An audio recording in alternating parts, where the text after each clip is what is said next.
Let us not forget everything that happens. It's by the will of Allah. Holy will. It's time to unite and stand, and we will be the best amongst men. It's not time to be extreme or duty unthinkable, but to stand together as one. Tune into Sunnahfollowers, streaming every day, various platforms. Trust me, you'll find a way. Sunnahfollowers.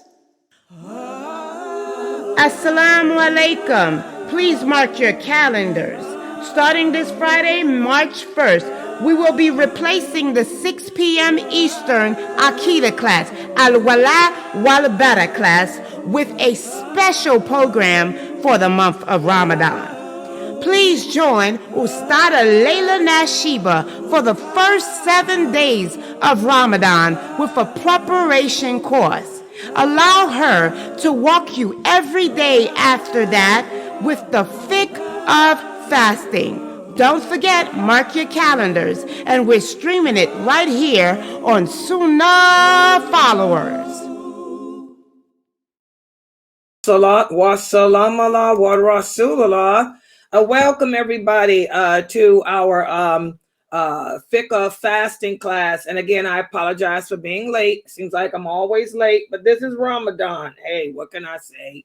I didn't want any interruptions today. And I just woke up. So, but alhamdulillah, at least Allah did put my soul back into my body. And by the way, this is something else that I wanted to share with the new shahadas and all Muslims listening to me and the children too. One of the things that the Prophet sallallahu alaihi wasallam taught us to do,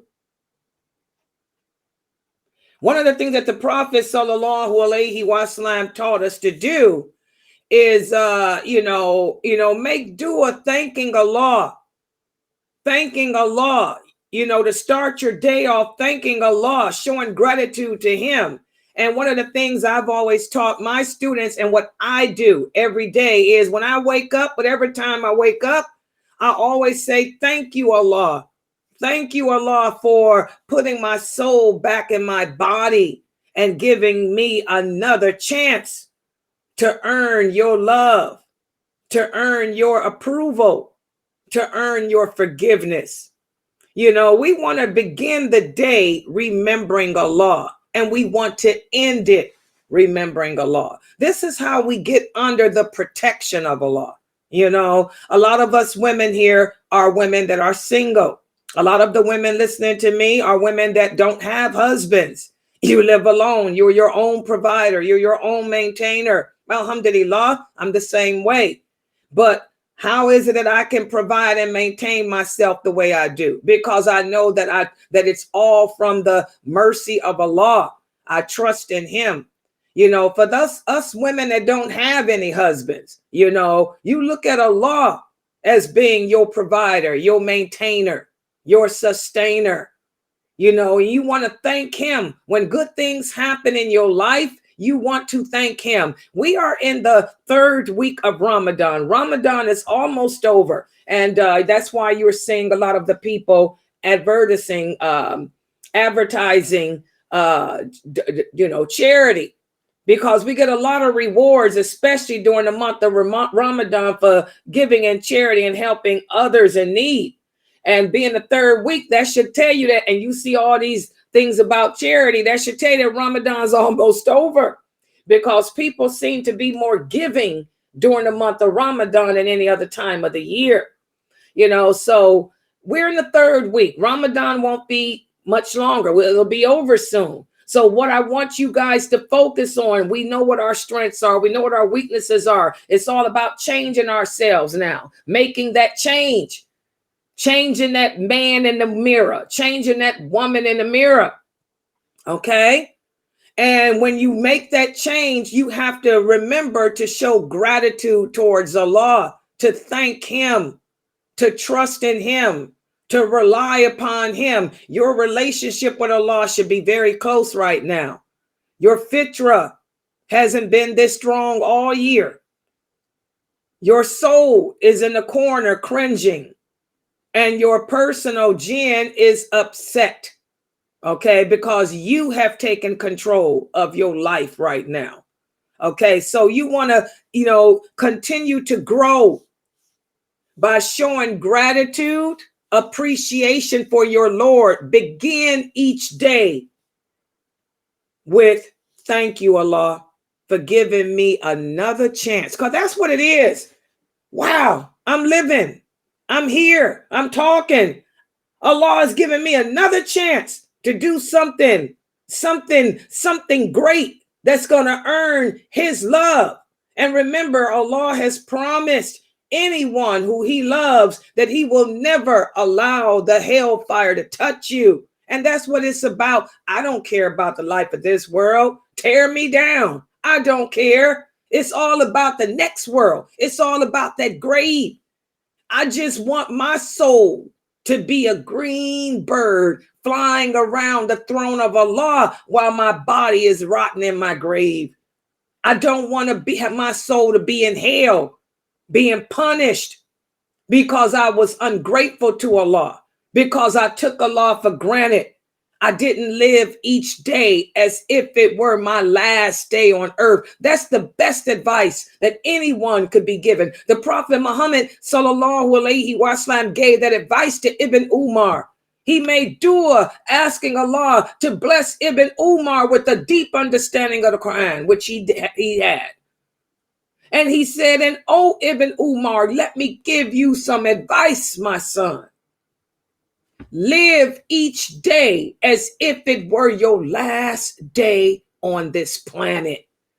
Because if you lived each day as if it were your last day on this planet, you would make the right choices. You would do the good deeds. You do what's pleasing to Allah. So that advice is what I recommend all Muslims, including myself, implement in our lives. This could be my last day. I want to go down in a good way. I want to go down with the dawah. Why do I spend all my time on this internet? This is a good way to end. If I die giving dawah, that's a good ending. That's the sign of a good ending. Okay? So you want to live each day as if it were your last, Muslims. And today I'm going to talk about a characteristic that the Prophet Muhammad sallallahu alaihi wasallam implemented and also encouraged the companions to incorporate in their lives. As I've told you guys, when I did the series on the heroines of Islam, you got an excerpt into the life of the Arabs back in the 6th, 7th, and 8th century. They were a tribal people. They were an aggressive people.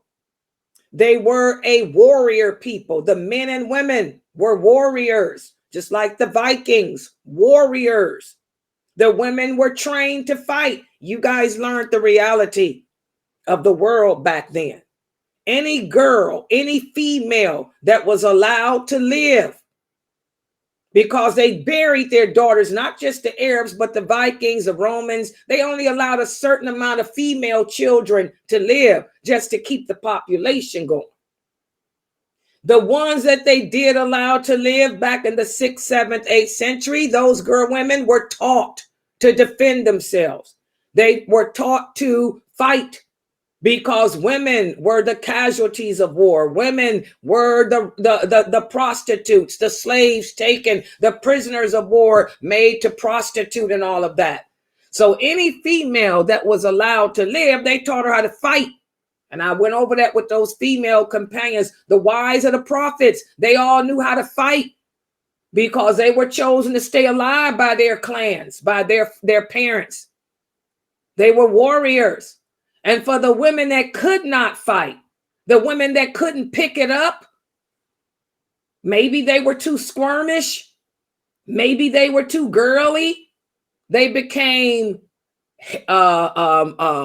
knowledgeable of magic, not magic, poison. They became fluent in the art of poison. Back in the 6th, 7th, 8th century, the women walked around with poison, bottles of poison attached to their waist belts, because you never knew when a war would break out. You never knew when you'd be abducted, and rather than die, being raped or become somebody's slave or prostitute, the women would be able to, they were taught and trained as young girls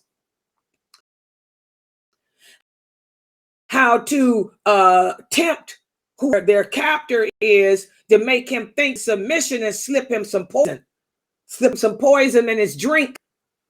Okay, so that's how the life was for women back in the 6th, 7th, 8th century. And you learn this stuff when you go to school and learn a history. I have a degree in ancient civilizations. That's one of my degrees. I have a double degree in communications and ancient civilizations.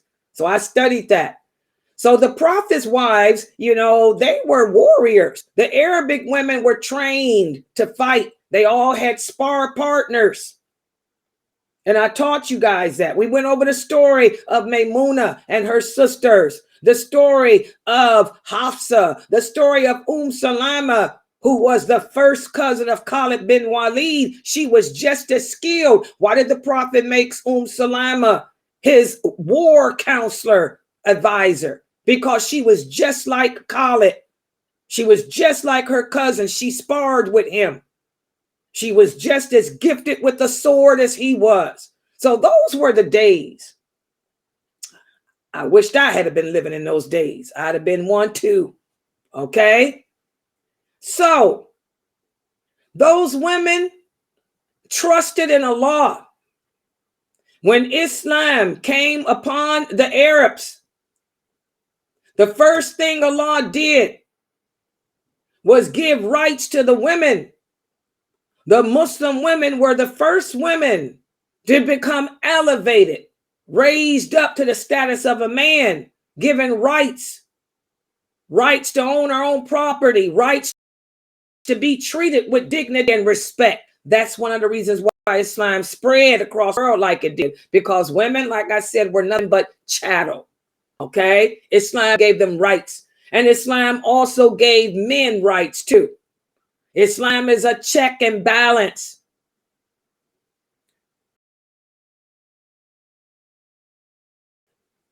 Fast to the year 2024, how good we have it. We Muslims today don't understand how well we have it. Instead of us being thankful to Allah for elevating us, sending us technology. For example, no longer when a person gets the flu do we have to drink the urine of camel. Oh yeah, medicine is a gift that comes from Allah. Back in the 6th, 7th, 8th century, what was one of the ways of treating? How did they treat pneumonia? How did they treat the flu? They treated it by you drinking camel's urine, because it had camel's urine provided that antibiotic. Well, now you don't have to drink camel's urine. You can take penicillin, antibiotics to open up your chest. How many of us are thankful to Allah for that? How many of us thank Allah for medicine? A lot of us don't thank Allah. We don't take our medicine, and that's a sacrilege. Allah is the one that sends medicine to us, guys. It's a gift from Allah. We need to make use of his gifts, accept his gifts. Subhanallah. So, this third week of Ramadan, it's all about changing the condition of ourselves. It's all about developing characteristics that are pleasing to Allah. And today I'm going to speak about one such characteristic known as kindness.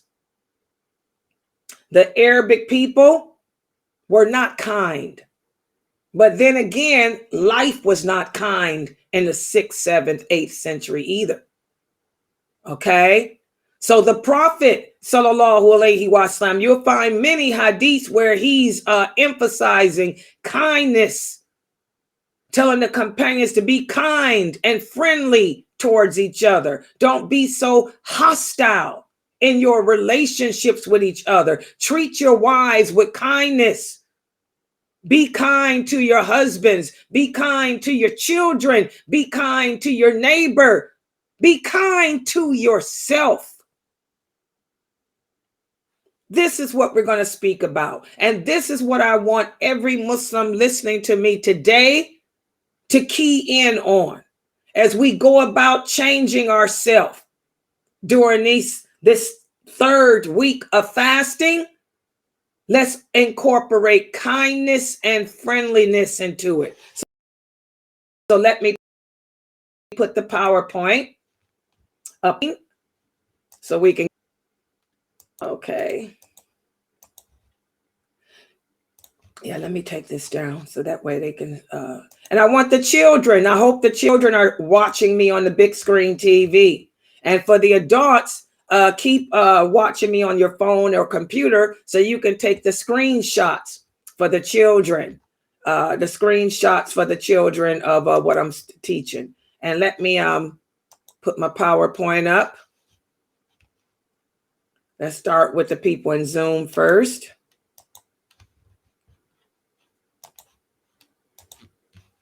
Okay, and now I'm going to come to the people on YouTube. Yeah, you like that picture? It's fantastical, isn't it? Yeah. Okay, here we go. Sure everybody can see it. Let me make a big screen. Okay, can you see that? Okay, this is Ramadan, the 16th day. The 16th day. Ramadan's almost over. But Ramadan is not just the month of the Quran. Ramadan is not just the month of mercy. Ramadan is not just the month of forgiveness, the month of charity. It's also the month of kindness. And the Prophet Muhammad sallallahu alaihi wasallam emphasized this. For the Muslim who truly understands the teachings of his religion, it will resonate through his personality. He'll have a personality where he's friendly and likable. What does that mean? That means that the people will like being around you. If you're a Muslim and the people don't like being around you, whenever you walk into the room, the people leave, then that means something is wrong with you. The true Muslim who understands the religion of Islam, he mixes with the people and has a good relationship with them. And this is something which should be a characteristic of each and every one of us, guys. The Muslim stays connected with his family, with his relatives. He checks on them. The good Muslim earns the trust of the people. Remember, we're supposed to be a reflection of the Prophet Muhammad sallallahu alaihi wasallam, and he was known as being the trustworthy. In fact, that was one of his nicknames. So the non-Muslims and Muslims alike, they should know, oh, wow, that's Sister Amatullah. One thing about her, she's nice and she can be trusted. That's Brother Abdullah. He's nice. He can be trusted. And because of that, that becomes one of the best ways of giving dawah to the people is from your behavior. You want the people to remember you as being a person who is nice and trustworthy. These type of people will not only listen to what you say and not only trust you, but they'll respect you. Remember, respect is not given, it's earned. And how do you earn it? By being likable and friendly. And we have many hadiths in which the Prophet sallallahu alaihi wasallam speaks about this. For example, the Prophet sallallahu alaihi wasallam said, "Shall I not tell you who amongst you is more loved by me and who will be close to me on the day of judgment?" He said, "Those of you who have a good attitude and who have good manners and good character." Also, some hadiths, he said, "The people who will be closest to me on the day of judgment are those who are down to earth." That's important.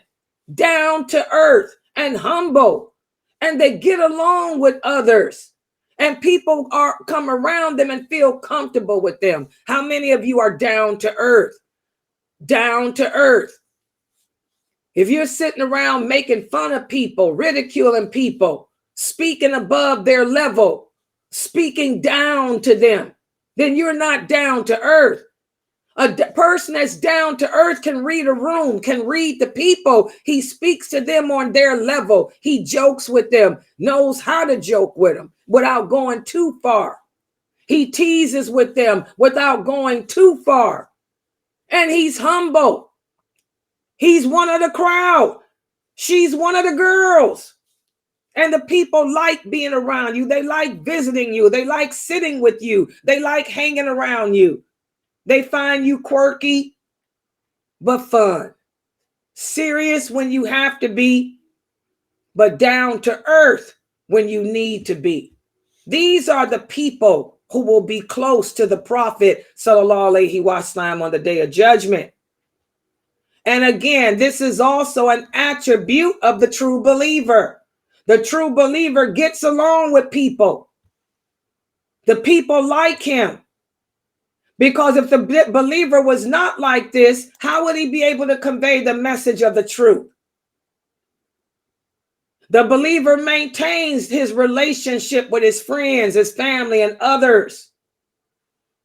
As the Prophet sallallahu alaihi wasallam said in another hadith, there is no goodness in the one who does not get along with the people and they're not comfortable with him. They run away from him. Do the people run away from you? Excuse me, time to break your fast. So the believer is a person who's really the life of the crowd. You know, you enter into the room and the crowd, you got the crowd on your side. That's how the believer should be. You don't want to be, the believer is not a person where you enter the room, everybody, time to go. No. You're the life of the crowd. You walk into the room, hey, there's so-and-so, and everybody want to gravitate towards you. That should be an attribute. And by the way, guys, I want you to look at yourself. Take a good hard look at yourself. When you're around your family, your friends, when you go to work, do the people run from you or do they gravitate to you? That's how you can tell if you have this attribute, okay? And our Prophet sallallahu alaihi wasallam set the highest example of good behavior towards the people. He was able to soften their hearts and call to them to follow his word and actions. He knew how to shake their hearts too, to put the fear in it when it needed to be put in it too. But the bottom line is, you know, the believer should know how to hold and fold. I'm always telling y'all, you got to know when to hold them and you got to know when to fold them. And our Prophet sallallahu alaihi wasallam was an example of that. When he was around his companions, he was happy, he was cheerful and easygoing. He didn't speak above their level, nor did he speak beneath them. When he entered any gathering, he would sit wherever there was a free space. He did not go to the center of the room. He didn't have the people rise for him.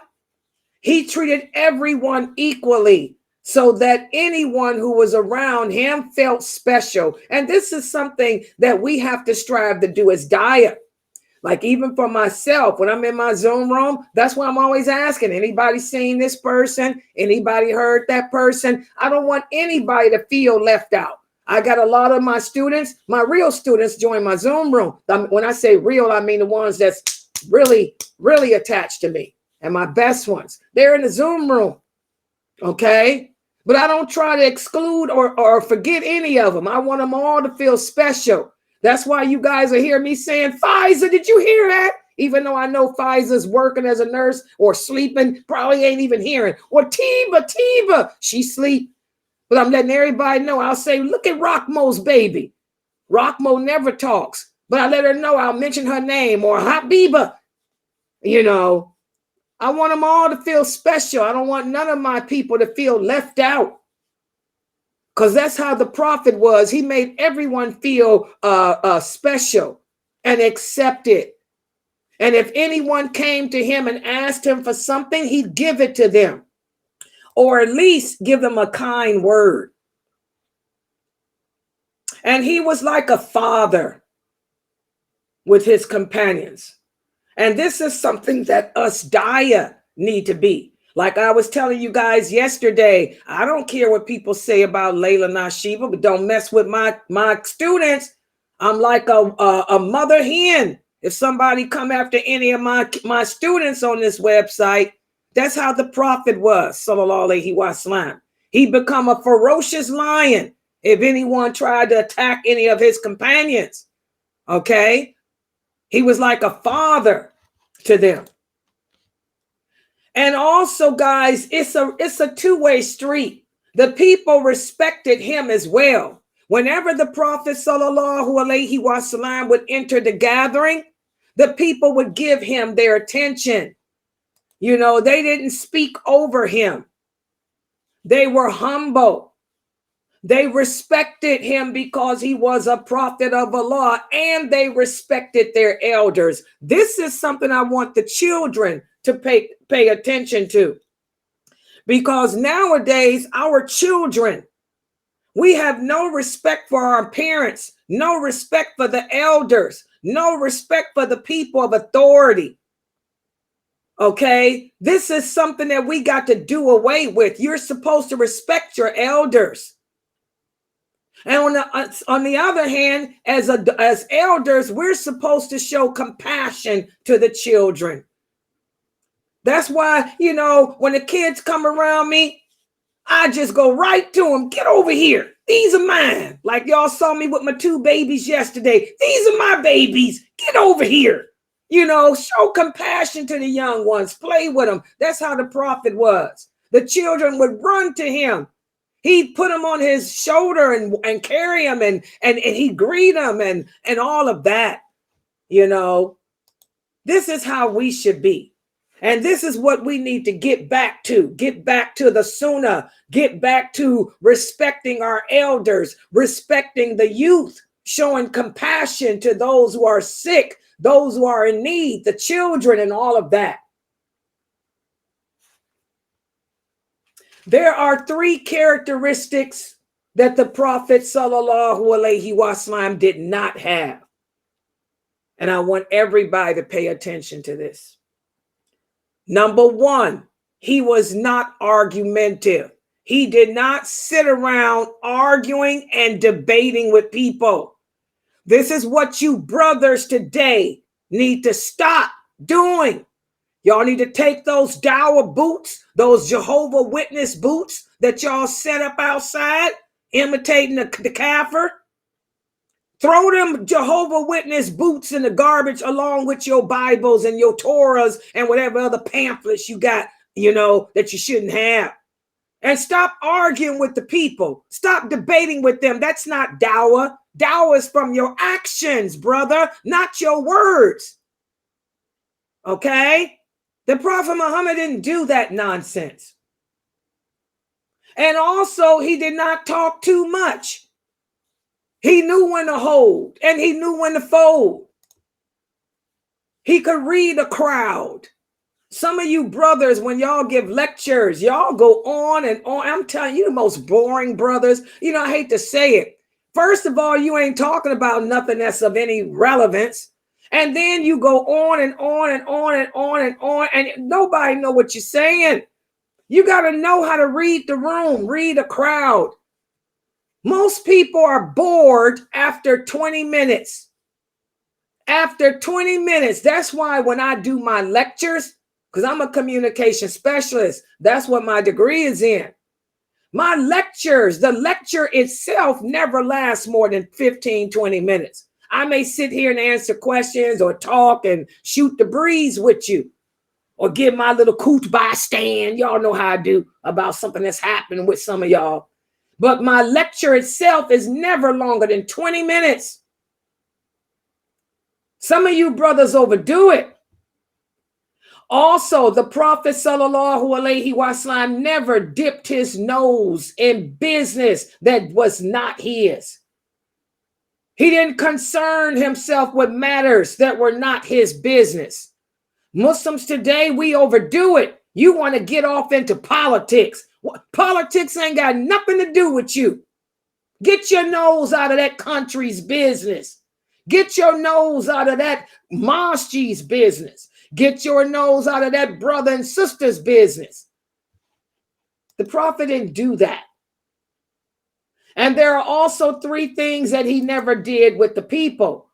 He didn't go around criticizing them. In fact, he taught them and taught us to look to see the good in each other. Don't harbor on the negativity in your wives, the negativity in your children. He taught us to look beneath that and see the good in our wives, in our children. Because remember, in the 6th, 7th, 8th century, children didn't have rights. Women didn't have rights. It was all critical. Okay, it was a man's world. And also, he never said, shame on you to any of his children. I want you parents to pay attention to that. These hadiths about him not criticizing and never saying shame, he's talking about the family. Aisha, radiallahu anha, said this is in regards to his family relationship. Okay? He never criticized his children. He never criticized his wives. He never told his children, shame on you. And he didn't go around looking for his wives' faults. These hadiths are in regards to his family relations. That's why you got to learn the hadiths. Aisha explains these. And also, he never said anything for which he hoped for that he did not hope to earn reward for saying. In other words, he only spoke good. If he didn't have nothing positive to say, he'd keep his mouth shut. For example, we have a hadith where one of the companions tells us, if the Prophet sallallahu alaihi wasallam was served a plate of food, and if on that plate was something that he did not like, he didn't criticize it. He would just simply leave it. He wouldn't eat it. He'd eat everything else but leave that.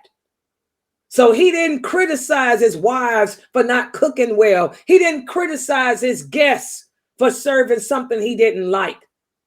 We need to learn from him. And whenever he spoke, again, it's a two-way street. Respect is earned and respect should be given to the people who deserve it. Whenever the Prophet would speak, the people around him would listen. And when he was silent, that's when they would make their comments. This is something that we don't see today. The children overspeak their parents. The children talk back to their parents today. The imam is giving a khutbah. You can't even be quiet during the khutbah. Well, the people wouldn't talk when the Prophet sallallahu alaihi wasallam talked. They wait till he was done saying whatever he had to say, and then they would say what they wanted to say. And they never argued with each other in his presence. How many of us do that? You go to the mosque, you arguing in front of the imam. You get into an argument right there in front of the whole community. This is bad behavior. The people would smile whenever the Prophet sallallahu alaihi wasallam smiled. So again, all of us need to check our behavior during this 3rd week of Ramadan. Have we deviated away from the Sunnah? Are we implementing the actions and behavior of that the Prophet sallallahu alaihi wasallam and his companions exhibited? And also patience. The Prophet was patient with people. He would be harsh with the hypocrites, like I told you guys yesterday. He would be harsh with the hypocrites. But he wasn't harsh with his companions. He wasn't harsh with the people, a stranger who would come asking about the religion. Remember, the Bedouins, they didn't have manners. They would come up to you and grab you by your throat and ask you, where's the money you owe me? The Prophet sallallahu alaihi wasallam wouldn't grab them back. He understood that this was a behavior that they had that need to be changed. So he would be patient with them and teach them the right way. Does everybody understand that? You got to know the people. Maybe that sister doesn't know how to ask questions. So don't get angry at her. Teach her how to ask. Don't get angry at your children. Show your children what good manners are.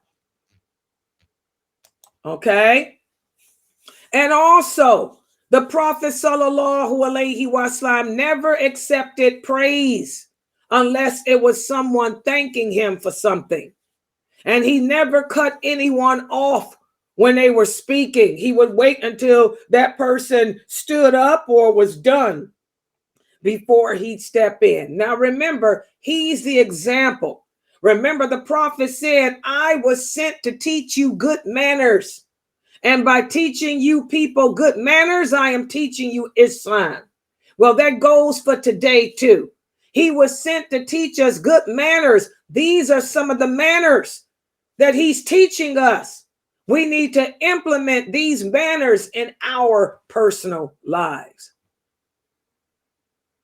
And Aisha radiallahu anha tells us that he was cautious. The Prophet wasn't crazy. For those people that couldn't be trusted, he dealt with them cautiously. But he was still just in his dealings. And you guys remember the hadith, whereas there was a man who came to visit the Prophet. This man was a known troublemaker. All he used to do is go around arguing, fighting, debating with the people, calling people out.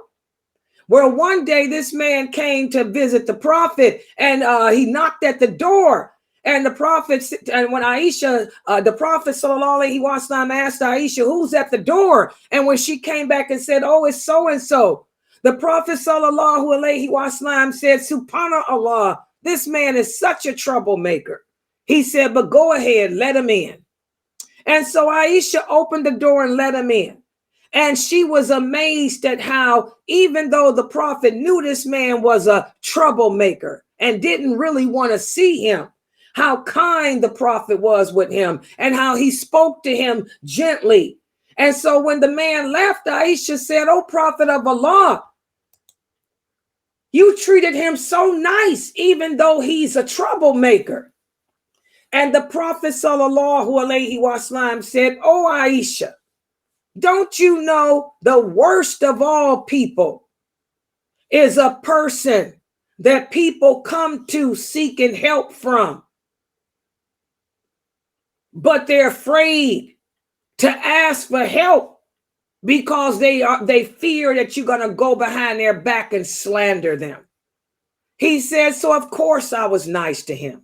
You know, I know he's a troublemaker, but still he came to me seeking help. I have to be nice to him and give him what he needs and give him his rights. I don't want to be a person that they say, oh, he's a ruler, but the people are afraid to go to ask him for help because he might take what they say and go around and tell it to other people and add to it. So again, the Prophet taught us how to deal with troublesome people. People that you know are people of fitan. People that you know are troublemakers. We still, if we're in a position of authority or power, we still have to be just with these people when they come seeking us out. And that hadith is authentic. It's Bukhari and Muslim. Okay? Finally, we have to understand, guys, the true Muslim follows in the footsteps of the Prophet Muhammad sallallahu alaihi wasallam. And following in his footsteps should include how you treat people. Be kind, be friendly, whether the person is a good person or a bad person, whether that person is liked or not liked. When they come to you, give them their right. Lower your wing. Be kind to them. Because that's how our Prophet sallallahu alaihi wasallam was. So I wanted to go over this. And again, for the rest of these days, for this week, what I'm going to do is speak about certain characteristics that our Prophet sallallahu alaihi wasallam had, that we need to check ourselves, because this is the time for changing. This is the third week of Ramadan, changing the condition of myself. I'm working on my weaknesses, but I'm also going to be working on my character. I want to come out of this Ramadan a different person, a better person, a more patient person, a more friendly person, a more down-to-earth person. I don't want the people running away from me. I want the people to gravitate towards me. I want to leave an impact, a good impact in the mind of people, not a bad impact. Okay? So I'm going to stop right here.